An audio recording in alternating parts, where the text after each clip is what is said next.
Bonjour, moi c'est Quentin de la Mycosphère et aujourd'hui je vais vous présenter notre kit DIY, Do It Yourself. Le but de ce kit, c'est que vous ayez tout en une boîte pour faire pousser des pleurotes simplement chez vous, à la maison. Je vais vous montrer ce qu'il y a dans la boîte. Pour commencer, nous avons le mycélium sur grain. Le mycélium, si vous ne l'utilisez pas tout de suite, je vous conseille de le stocker au frigo, vous pouvez le garder jusqu'à 1 mois. Alors ici, nous avons notre substrat, donc c'est de la paille bio qui est mise en pellet. Et l'avantage du pellet, c'est qu'elle prend moins de place et en même temps, elle est déjà pré-pasteurisée par le processus justement de pelletisation. Les pellets sont mis dans un sac équipé d'un microfiltre. Le filtre, en fait, il va empêcher les bactéries et les spores de rentrer, mais il va permettre quand même les échanges gazeux, parce que le mycélium a besoin d'oxygène pour respirer, comme la plupart des êtres vivants.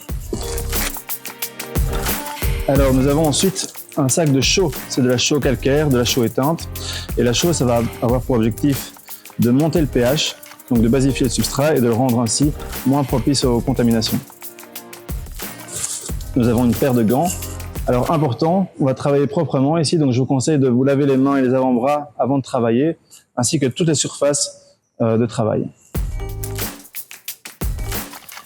Et nous avons ici un petit spray, parce que les champignons, c'est environ 90% d'eau.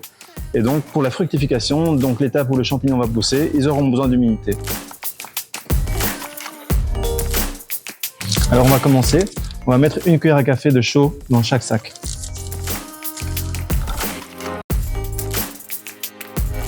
Alors, pour la suite, vous aurez besoin d'une balance pour pouvoir peser la bonne quantité d'eau que vous allez mettre dans le sac. On a 1 kg de pellet et à ça, on va ajouter 2 litres d'eau pour arriver au total de 3 kg.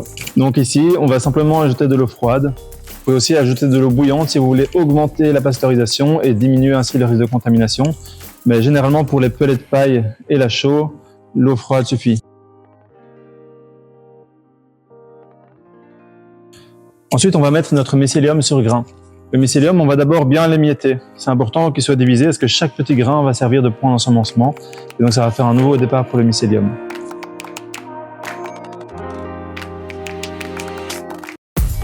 Nous allons maintenant refermer les sacs. Pour les refermer, on va utiliser du scotch, mais si vous avez une soudeuse par exemple, c'est encore mieux. Alors voilà, maintenant les sacs sont refermés, on va mélanger délicatement les sacs pour répartir le mycélium dans l'ensemble du substrat. Maintenant qu'on a inoculé les sacs, on va les mettre en incubation. L'incubation, c'est la période où le mycélium va s'étendre sur son substrat et le coloniser, le digérer en fait. C'est une période qui va prendre 2 à 3 semaines à une température d'environ 20 degrés. Alors s'il fait un peu plus froid, ça va prendre un peu plus de temps. À ce stade-là, il n'y a pas besoin de lumière, donc vous le mettez dans une armoire, un placard, ce sera très bien. Alors nous voilà 3 semaines plus tard. Les sacs sont entièrement colonisés par le mycélium. On peut voir que le mycélium est vraiment partout. Et en fait ici, on va le mettre en fructification.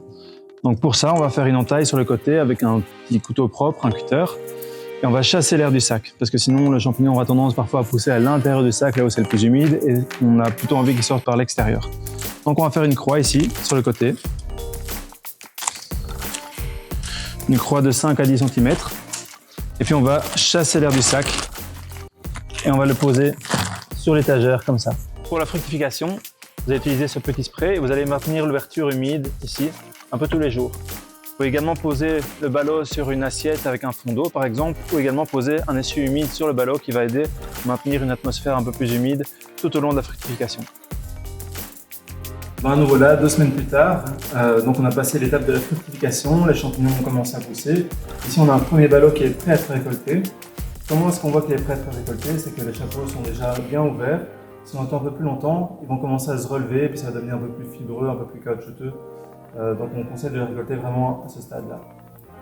On a mis quelques ballots au frigo justement de manière à pouvoir répartir les récoltes. Donc on aura un ballot qui sera prêt à récolter la semaine prochaine et celui-là il sera prêt d'ici 2-3 jours à mon avis.